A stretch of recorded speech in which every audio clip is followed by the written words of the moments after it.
warahmatullahi wabarakatuh. Anak-anak, sekarang kita sudah masuk pada pembelajaran kelima pendidikan agama Islam yang berjudul Cinta Nabi dan Rasul. Pelajaran kelima ini yang akan dibahas adalah kisah teladan Nabi Adam, Nabi Nuh, dan Nabi Hud alaihissalam. Untuk sekarang akan saya terangkan terlebih dahulu tentang teladan Nabi Adam alaihissalam. Dan untuk kisah Nabi Nuh dan Nabi Hud tunggu pada video selanjutnya ya. Nabi Adam alaihissalam adalah manusia pertama yang diciptakan oleh Allah Subhanahu wa taala. Namun sebelumnya Allah telah menciptakan alam semesta yang meliputi langit, bumi beserta isinya, matahari, bulan, gunung, laut, tumbuhan, hewan, malaikat, jin, iblis atau setan. Baru setelah itu Allah menciptakan manusia. Dan manusia yang pertama kali diciptakan oleh Allah yaitu Nabi Adam alaihissalam. Allah menciptakan Nabi Adam alaihissalam, Allah menempatkan Nabi Adam alaihissalam di surga. Dan kemudian Allah memerintahkan kepada malaikat dan iblis untuk bersujud kepada Nabi Adam sebagai rasa penghormatan kepada beliau. Tetapi anak-anak, yang mau bersujud kepada Nabi Adam alaihissalam hanya malaikat saja. Sedangkan iblis tidak mau. Kenapa anak-anak? Karena iblis merasa sombong. Iblis merasa bahwasanya iblis ini paling tinggi, paling mulia karena diciptakan oleh Allah dari api. Sedangkan Nabi Adam hanya diciptakan dari tanah.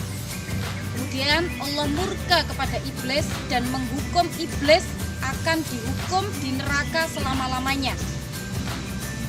Tetapi iblis tidak serta-merta mau menuruti perintah Allah. Iblis pun minta persyaratan kepada Allah agar diberi umur yang panjang, agar bisa menggoda manusia nanti sampai pada hari kiamat. Allah pun mengabulkan permintaan iblis. Allah menciptakan seorang pendamping bagi Nabi Adam alaihissalam, yaitu bernama Ibu Hawa. Untuk kisah selanjutnya, marilah kita saksikan video berikut ini.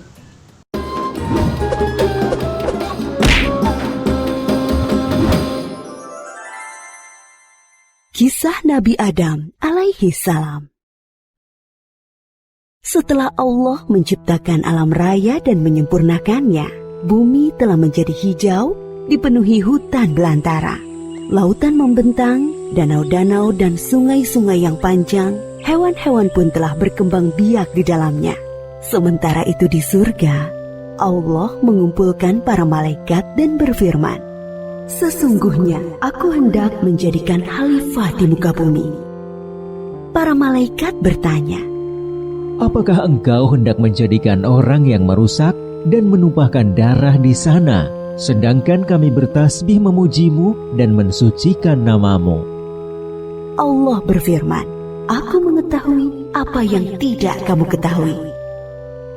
Kemudian Allah menciptakan manusia yang hendak dijadikan khalifah itu adalah dari tanah liat kering. Setelah sempurna penciptaannya, Allah meniupkan ruh ke dalamnya. Manusia pertama ini dinamai Adam. Berbeda dengan para malaikat, Adam dikaruniai akal sehingga mempunyai kemampuan berpikir yang kuat. Allah mengajari Adam tentang benda-benda yang ada. Kemudian Allah memperkenalkan Adam kepada penghuni surga dan berkata kepada malaikat, "Sebutkanlah benda-benda ini." Para malaikat tidak bisa menyebutkan benda-benda itu. Lalu Allah menyuruh Adam menyebutkan benda-benda itu, dan Adam bisa menyebutkan semuanya. Allah berfirman, "Sujudlah kamu kepada Adam." Maka semua malaikat tersungkur sujud kepada Adam untuk menghormatinya. Tetapi iblis tidak mau sujud. Allah menegur iblis, "Kenapa kamu tidak sujud kepada Adam?" "Aku lebih baik dari dia. Engkau ciptakan aku dari api, sedangkan dia dari tanah." Allah berfirman, keluarlah dari surga.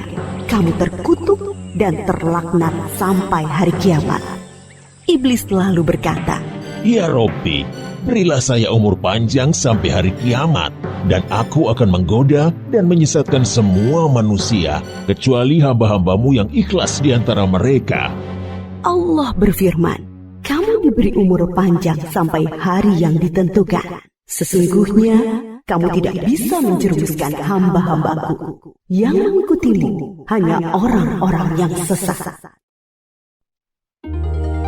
Adam tinggal dengan bahagia di surga. Kemudian Allah menciptakan Hawa, wanita pertama dari tulang rusuk Adam. Semakin bahagia, Adam dan Hawa tinggal di surga. Semua serba ada dan indah luar biasa.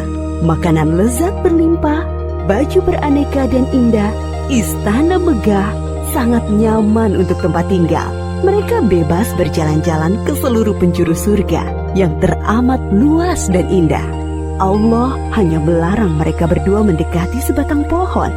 Adam dan Hawa patuh terhadap larangan itu. Mereka tidak pernah mendekati pohon terlarang itu. Iblis yang mendengarkan larangan itu langsung menyusun rencana. Dia berusaha sekuat tenaga dan menggerakkan segenap pikiran untuk menjerumuskan Adam dan Hawa agar melanggar larangan Allah. Allah yang Maha Tahu memperingatkan Adam dan Hawa. Hai Adam, setan itu adalah musuhmu dan juga musuh istrimu. Berhati-hatilah, jangan sampai dia mencelakakan kalian dan mengeluarkan kalian dari surga. Iblis selalu mencari kesempatan untuk menggoda Adam dan Hawa dengan berbagai cara, halus maupun terang-terangan. Dia berusaha agar mereka berdua melanggar larangan Allah, mendekati pohon terlarang.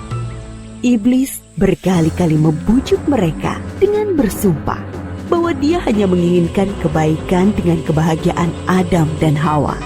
Iblis berkata, Pohon kuldi adalah pohon kekekalan. Jika engkau memakan buahnya, maka akan kekal seperti para malaikat di surga. Dia juga berkata akan menunjukkan kepada mereka kerajaan yang kekal. Begitu gigihnya iblis membisikkan rayuan-rayuannya. Akhirnya Adam dan Hawa tergoda untuk memakan buah dari pohon terlarang itu. Begitu mereka mencicipi buah itu, hilanglah baju indah yang mereka kenakan. Mereka sangat malu dan seketika takut kepada Allah. Mereka menutupi tubuh mereka dengan daun-daun surga. Allah menegur mereka, bukankah sudah kularang kalian mendekati pohon itu? Dan bukankah sudah kuperingatkan kalian, setan adalah musuh kalian? Adam dan Hawa sangat menyesal dan ingin agar Allah memaafkan mereka dan memberi rahmat kepada mereka lagi. Kemudian Allah mengajari mereka doa untuk memohon ampunan. Rabbana zalamna anfusana wa illam taghfir lana wa tarhamna lanakunanna minal khasirin. Ya Allah, kami telah menganiaya diri kami sendiri, dan jika Engkau tidak mengampuni kami dan merahmati kami, pastilah kami menjadi orang-orang yang rugi. Kemudian Allah menerima taubat Adam yang sungguh-sungguh dengan memberi ampunan, tetapi tetaplah keputusannya. Turunlah kamu semuanya ke bumi, sebagian kalian akan saling bermusuhan. Di bumilah tempat tinggal kalian. Maka turunlah Adam dan Hawa ke bumi meninggalkan segala kesenangan dan keindahan surga. Mulai saat itu, mereka mulai mengupayakan makanan, pakaian, dan rumah dengan tangan mereka sendiri. Ketika Adam dan Hawa diturunkan ke bumi, mereka ditempatkan terpisah. Setelah bertahun-tahun saling mencari, akhirnya mereka bertemu di Padang Arafah, di Jabal Rahmah. Mereka berdua bekerja keras dengan tenaga dan pikiran untuk membangun kehidupan di bumi dan terus tekun beribadah kepada Allah Subhanahu wa Ta'ala. Memang di bumilah penugasan Adam sebagai khalifah. Adam dan Hawa dikaruniai 20 pasang anak kembar, masing-masing pria dan wanita. Sejak saat itu, manusia terus berkembang di bumi dengan mengemban tugas sebagai khalifah atau pengatur alam raya. Kisah Nabi Adam ini mengingatkan kita bahwa iblis dan setan-setan pengikutnya akan terus gigih berusaha agar sebanyak-banyaknya manusia menjadi sesat dan masuk neraka bersama mereka kelak. Namun jangan takut, godaan iblis dan pasukannya tidak mempan terhadap orang-orang yang ikhlas berserah diri kepada Allah. Dari video yang kita saksikan bersama-sama tadi, dapat kita ambil pelajaran bahwasanya yang pertama, kita harus senantiasa taat kepada Allah Subhanahu wa Ta'ala.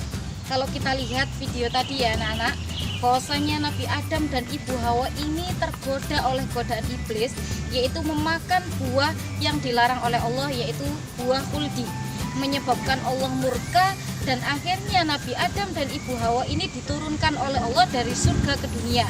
Jadi awalnya Nabi Adam dan Ibu Hawa ini tinggal di surga anak-anak ya, tetapi karena melanggar perintah Allah, kemudian Allah ini menurunkan Nabi Adam dan Ibu Hawa ke dunia. Itu pun menurunkannya ke dunia, mereka diturunkan secara terpisah, jadi di tempat yang berbeda. Yang kedua yang dapat kita ambil pelajaran adalah ketika kita berbuat salah, harus memohon ampunan kepada Allah, harus segera bertaubat. Jadi setelah Nabi Adam dan Ibu Hawa ini diturunkan ke dunia, mereka menyesali perbuatannya. Bertahun-tahun lamanya, kemudian Allah mengampuni kesalahan Nabi Adam dan Ibu Hawa tadi. Dan akhirnya mereka berdua dipertemukan kembali di sebuah gunung yang namanya Jabal Rahmah. Sekian anak-anak, semoga penjelasan dari Bu Sita bisa bermanfaat dan kita bisa mengambil pelajaran, mengambil hikmah dari kisah Nabi Adam alaihissalam. Bu Sita akhiri, wassalamualaikum warahmatullahi wabarakatuh.